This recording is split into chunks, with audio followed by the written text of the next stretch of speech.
published in a book called Weighted Words, Inscribed Readers and Writers Group. And it's a group of writers of colour who have come together to share their writing and poetry, who are all based in Leeds, and it's published by People Tree Press. So like Monica, we're both published by People Tree. It's great. I'm sure you all know it, Caribbean Press based in Leeds. So Bath of Herbs. While I mewed newborn in my basket, and my mother lay birth ruptured, you prepared a bath of herbs, gathered in your garden under beating summer skies. With mortar and pestle, you crushed yellow chamomile into young mint, pressed buds of newly flowered lavender, sprinkled ocean salt. With cramped fingers, you mixed cloves in oil of orange made back then for now. You scrape, mix, paste, add plant to water until bath and steam are essence bursting, until tiles gleam and mirrors mist, until all is ready to receive. And so you lead her, daughter of yours, long and naked, hurting, tender, slowly sink her into hot, forgetting waters, uncoil her aching body, and your love hits her lungs, diffuses into every crevice of her form, and she will step out strong again to greet the world and me. Grandmother, daughter healer, I give thanks. Beautiful. Thank you, Emily. Thank you. That brings back for me particular memories of my very early childhood. That was a tradition, giving healing baths in the Jamaican community. So I love the way that you have dipped into this water, into this bath. You've dipped into the culture to remind us of the significance of those healing strategies that we practice, that our grandmothers practice, that we just sort of took for granted. Exactly. And how empowering that was here. I could see your frail mother just having had a baby and being bathed by her mother. What a very deep and loving gesture. Yeah, and she had a lot of different, she'd do a lot of different baths of herbs, you know, for different ailments and different problems that you may have. And as you say, Marva, I think I'd never really appreciated it until she was gone. And in particular, my mother told me, you know, that when she had just given birth to me, this incredible restorative bath, you know, just set her back on track again. And yes. I think maybe you can see a portrait of my mother as a little girl, my late mother there. Beautiful. Yes. Looking over the proceedings. Yes. That's wonderful. Thank you. Any comments or questions? Rob, you're next.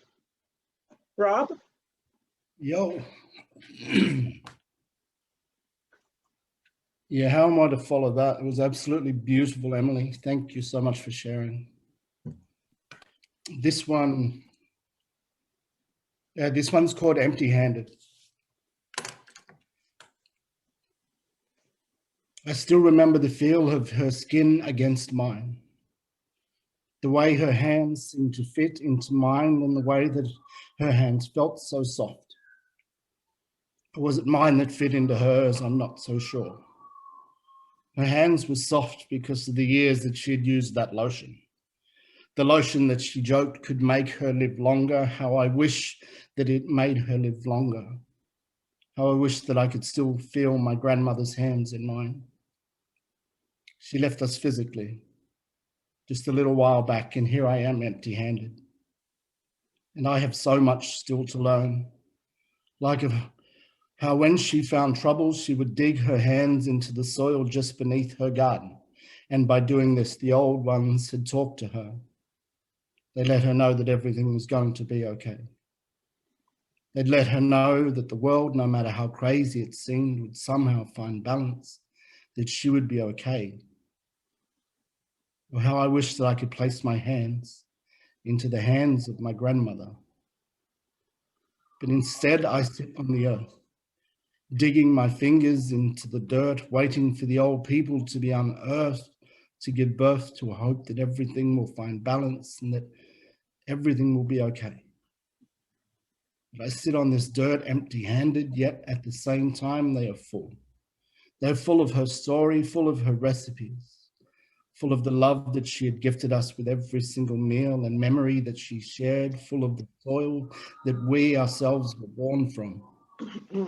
Not empty-handed, but hands that somehow feel full of emptiness all the same. Wow. Thank you, Rob. Thank you. I'm a little emotional, so does anyone care to comment? That really was so moving. I could visualize your grandmother, the memories you recalled, your hand touching hers, and I really love the metaphor of her hand being in the soil, filling it with dirt, and you being empty-handed, but recalling that positive connection through touching your grandmother's hands and having your hand in the soil. And it seems that people, Native people, people of color, people who have gone through oppression as we have that very strong rootedness to the soil. In Jamaica, for me, it's red dirt, and I've also recognized too that in Australia, on country, it is also red dirt for you as well. So there's something very evocative, very powerful about the soil and our connection to that red dirt. Your